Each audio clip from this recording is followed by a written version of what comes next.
ஆவடி அருகே வீட்டில் வைத்திருந்த நாட்டு வெடிகள் வெடித்த விபத்தில் 4 பேர் உயிரிழப்பு. நாட்டு வெடி வெடித்ததில் வீடு முழுவதும் சேதமடைந்திருக்கிறது. சம்பவ இடத்தில் போலீசார் விசாரணை மேற்கொண்டு வருகின்றனர். கூடுதல் விவரங்களை செய்தியாளர் விக்னேஷ் வழங்கிட கேட்கலாம். விக்னேஷ், வணக்கம். சம்பவம் தொடர்பான விவரங்களை சொல்லலாம். ஆவடி அருகே தண்டுரை விவசாயத்தில் வீட்டில் வைத்திருந்த நாட்டு வெடிகள் வெடித்து விபத்து ஏற்பட்டிருக்கிறது. நாட்டு வெடி வெடித்த விபத்தில் சுனில், பிரகாஷ், யாசின், கிரி என்ற 4 பேர் பலி என தகவல் வெளியாகியிருக்கிறது. நாட்டு வெடி வெடித்ததில் வைத்திருந்த வீடு முழுவதும் சேதமாயிருக்கிறது. சம்பவ இடத்தில் ஆவடி தீயணைப்பு மற்றும் மீட்பு படை வீரர்கள் தீயை அணைத்து மீட்பு பணியில் ஈடுபட்டும் வருகின்றனர். விபத்து குறித்து நாட்டு வெடிகள் வெடிப்பதற்காக வைத்திருந்தாரா அல்லது விற்பனை செய்யப்படுவதா உள்ளிட்டவை குறித்து பட்டாபுரம் போலீசார் தீவிர விசாரணை மேற்கொண்டும் வருகின்றனர்.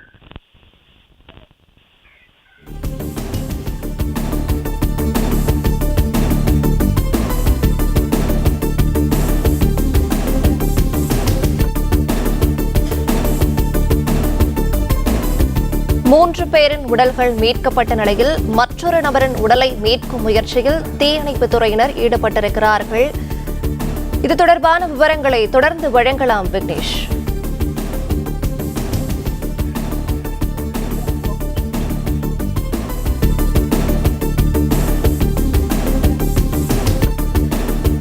ஆவடி அருகே வீட்டில் வைத்திருந்த நாட்டு வெடிகள் வெடித்த விபத்தில் 4 பேர் உயிரிழந்திருக்கின்றனர். நாட்டு வெடி வெடித்ததில் வீடு முழுவதும் சேதமடைந்து சம்பவ இடத்தில் போலீசார் விசாரணை மேற்கொண்டிருக்கின்றனர். விவரங்களை வழங்கியமைக்கு நன்றி விக்னேஷ். பிளே ஸ்டோர் மற்றும் ஆப் ஸ்டோரில் இருந்து பாலிமர் செயலியை QR கோடு மூலம் பதிவிறக்கம் செய்யுங்கள். செய்திகளை உடனுக்குடன் பெறுங்கள்.